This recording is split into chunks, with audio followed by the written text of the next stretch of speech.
I've always been the outdoorsy type, and whenever I have some free time, I like to get out into nature.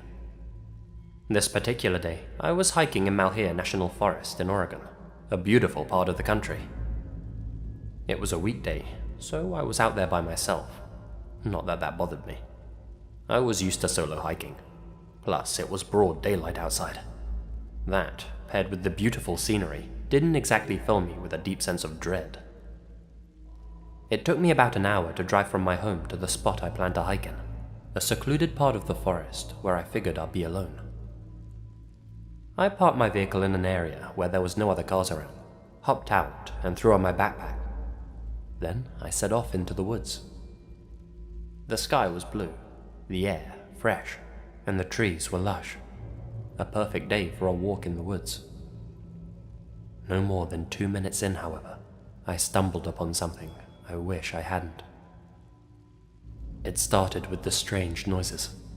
A guttural chanting. Sounded like 5 or 6 human voices, all speaking gibberish in a melodic fashion.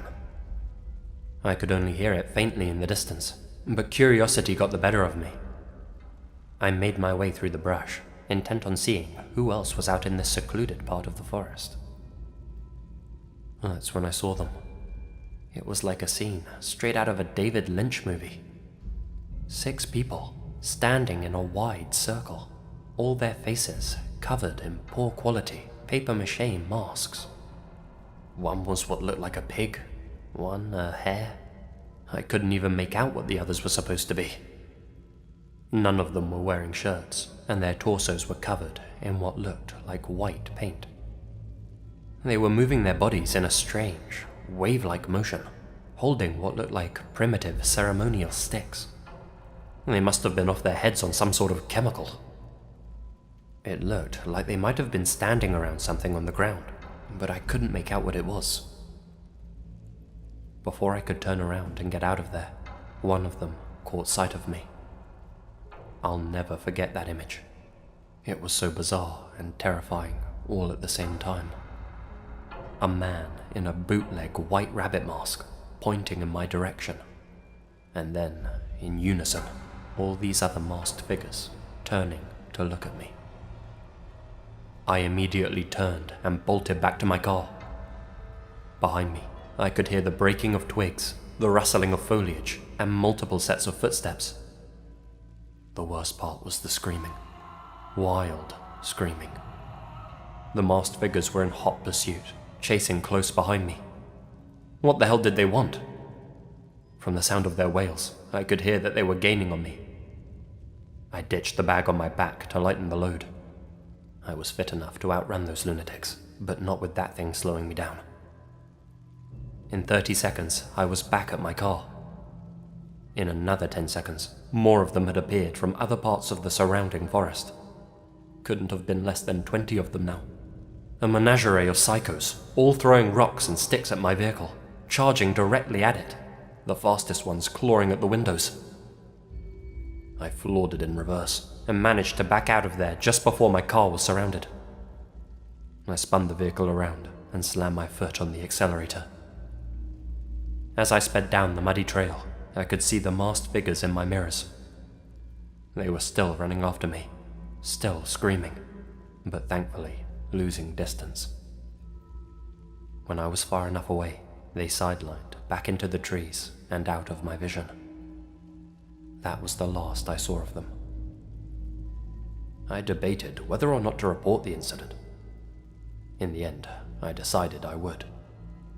I told the authorities what had happened to me, and they told me that they'd checked the place out.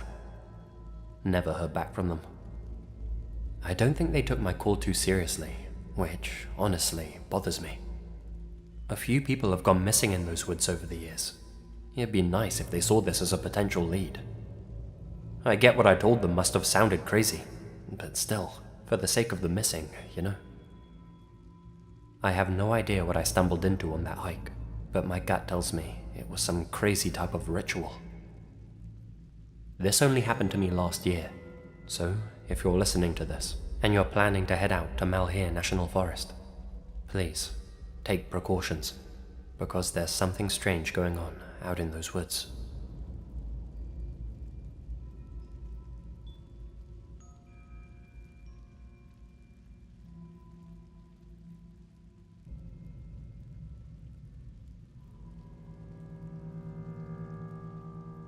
It's no secret in my family that my grandpa used to be part of the mob.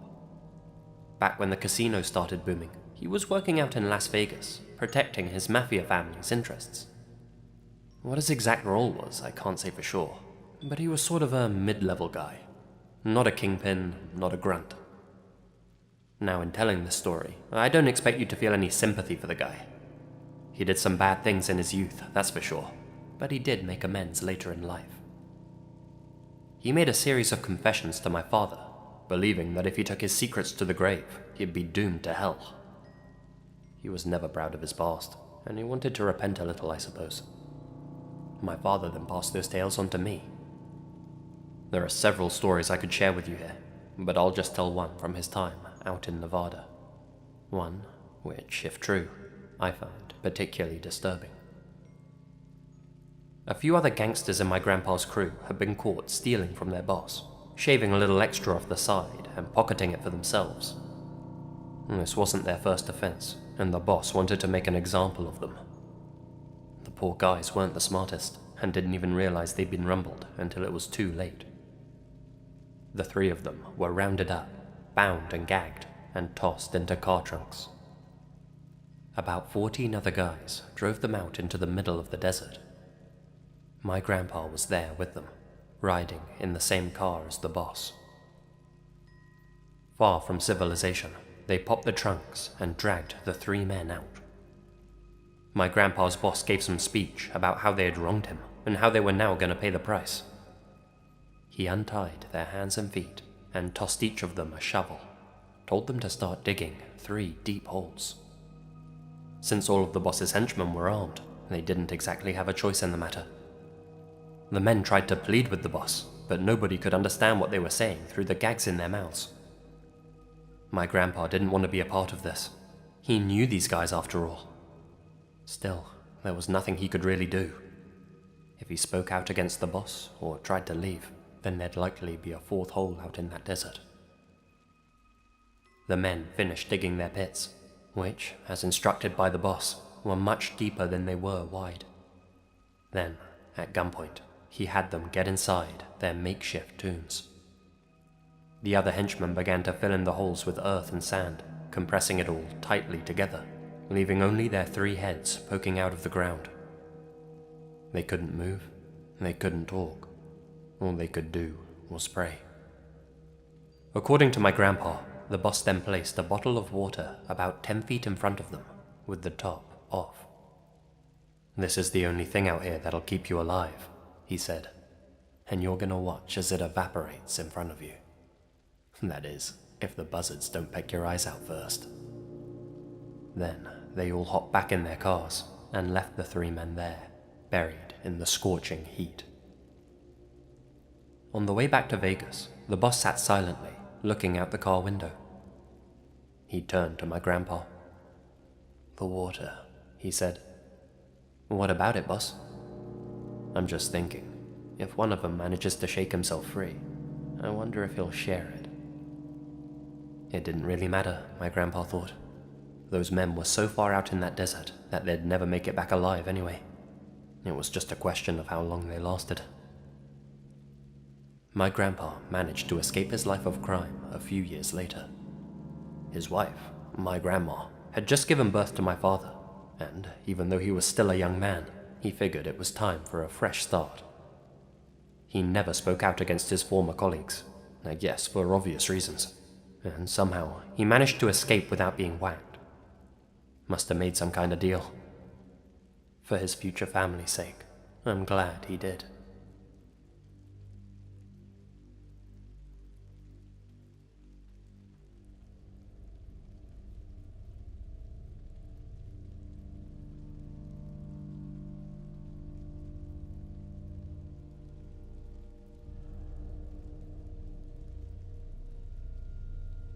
Here's a glitch in the Matrix that's kept me up for more than a few nights.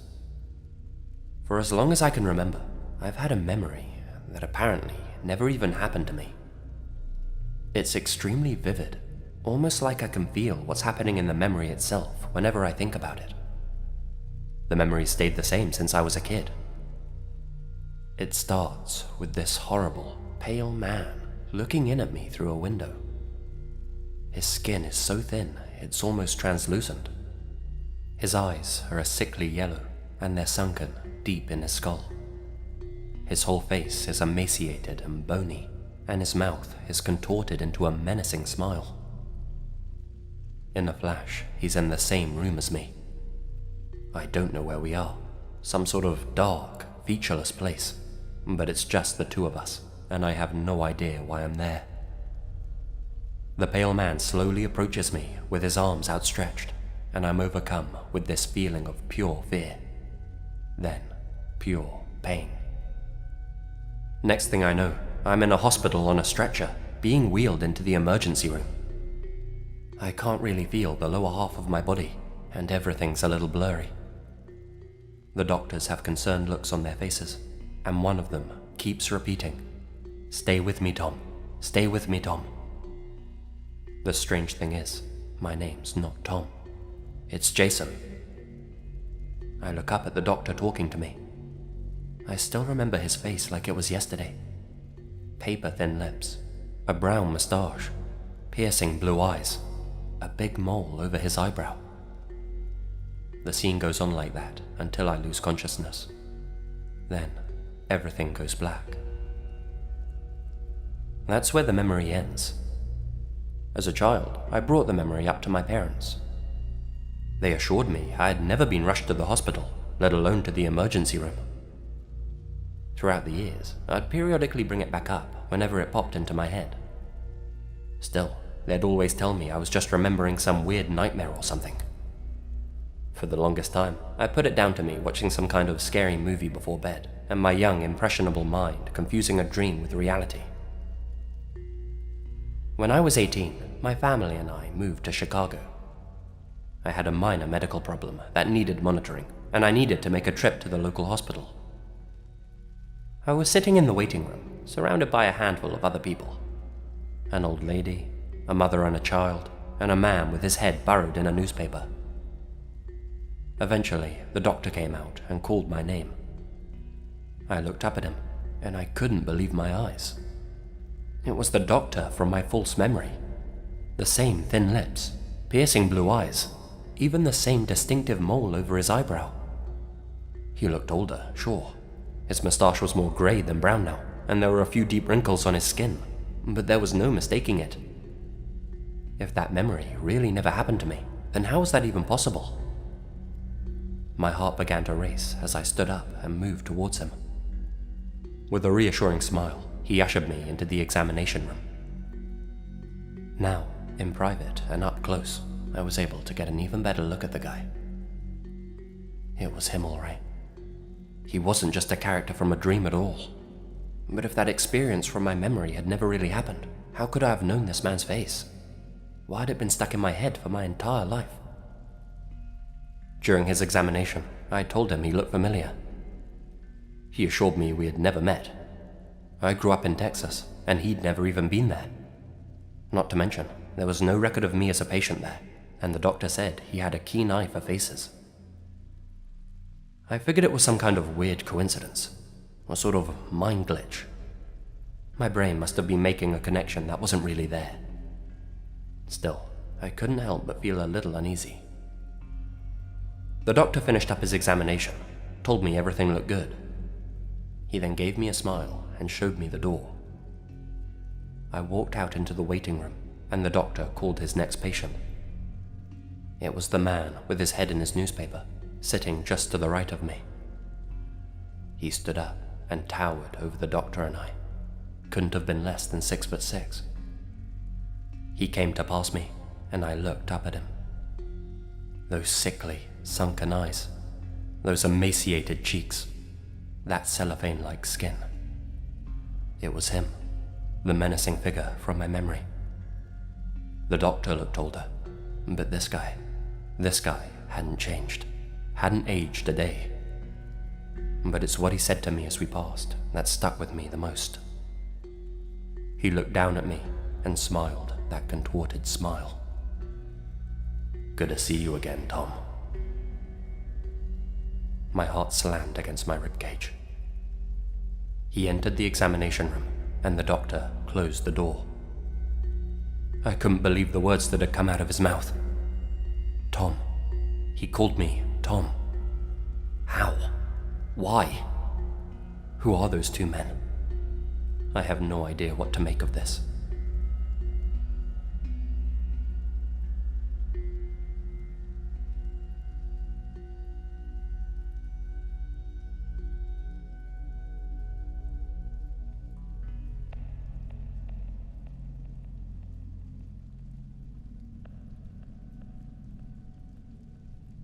I live in a rural part of Colorado, on a farm close to the infamous Riverdale Road. A lot of strange goings on along that road, let me tell you. People have claimed to have seen all kinds of apparitions while traveling down it. One part of the road even leads off to a mansion that was once the headquarters of a satanic cult. Some folks say that the gates to hell are located there by the chicken coop, but that doesn't really have anything to do with this story. At least, I hope it doesn't. I must have been 14 years old at the time, doing some schoolwork at home, when, all of a sudden, my brother came running in, hollering, said that a mangy dog had wandered onto our property. My dad and I went out to take a look with him. Lo and behold, there was a humongous Doberman standing about 20 yards from our house, completely motionless. It didn't look healthy at all. Dobermans are almost always black, with patches of brown. This one was off-color, grey, and covered in blisters. It looked as if it was decomposing, despite still being alive, if only barely. Its eyes, they weren't like alive creatures. They were stark white, like it was blind or something. No pupils or colour at all. It was panting heavily, and just looked at us, begging to be put out of its misery. We had no idea where it could have come from. There wasn't another house near ours for as far as the eye could see, and of the houses that were nearby, well, none of them had a Doberman. My dad didn't want the thing to suffer, and he certainly didn't want it spreading disease to our livestock, so he got his rifle and told us to go back inside. We knew what he meant. We went back and switched on the TV. No more than a few seconds later, we heard a shot ring out from the outside. My dad then dug a grave and buried the poor creature in a patch of unused land away from our house.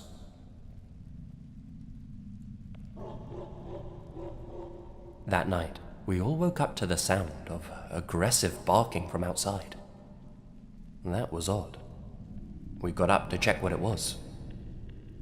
Outside our house was another Doberman, looking identical to the one that had wandered onto our property in the day. This one, too, was diseased looking, missing half its fur and covered in lumps. Where were these dogs coming from? Like the one before, this one was just standing motionless, waiting in the exact same place. What were different this time, though, were the eyes. They were still stark white, but they weren't like before. They were shiny, the color of the moon, like they were glowing. They stood out against the darkness of the night. Where are you poor creatures coming from? My dad asked it, rhetorically. Look away, boys, he said. We ignored his command. After staring at the beast for a few moments, my dad raised his rifle again and fired at the animal's head. It collapsed to the ground. Get back to bed, he told us. We did as he said this time, but couldn't get much sleep. Dad went to dig another grave beside the one that he had made earlier. But that's the thing. The grave he'd dug for the other dog was empty. It had been dug out from the inside. The dog he'd just shot, it was the same dog as before. He placed the strange animal back in the empty hole, filled it back up with earth, and retired to bed. We all put it down to the creature's will to live. Next morning, when we all woke up, we went to check on the grave. The damn thing was empty, dug out from the inside again, tracks leading off to the woodland near our house. After that, we never saw the dog again, though to this day, about once every 3 months, we hear that same barking coming from the woods near our house. Occasionally when we do, we'll look outside the window and see one of our farm animals standing in the exact same place that dog stood, just watching us, waiting for the gun. Sometimes it's a pig, sometimes just a hen, but no matter what, they always look decomposed. They never move, and at night, they all have those bright, moon-like eyes. Had to put down at least a dozen of them over the years. I don't know what that dog brought to our farm, but it ain't going away.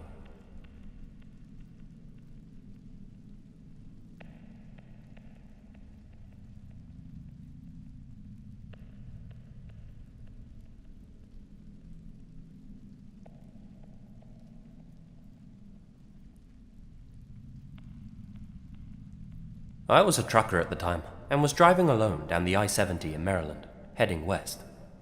Must have been 3 a.m. Real quiet, hardly any other cars on the road. I had a headache and was feeling a little sleepy, so I cranked down the window a notch and turned off the radio. Up ahead in the distance, I saw a couple of figures meandering from a bank on the left into the road. Luckily, I spotted them early, and I had time to slow down. I couldn't make out any details about them, only that it was two people shambling towards my truck really slowly, dragging their feet. Worried that something might be wrong, I brought my truck to a complete stop. I was close enough now to see that there was something not quite right about them. I could hear them groaning and gurgling since my window was open, and could just about make out that something was really off about them. Their silhouettes didn't look right. I got a little closer, and my headlights illuminated them. I could see them clearly now.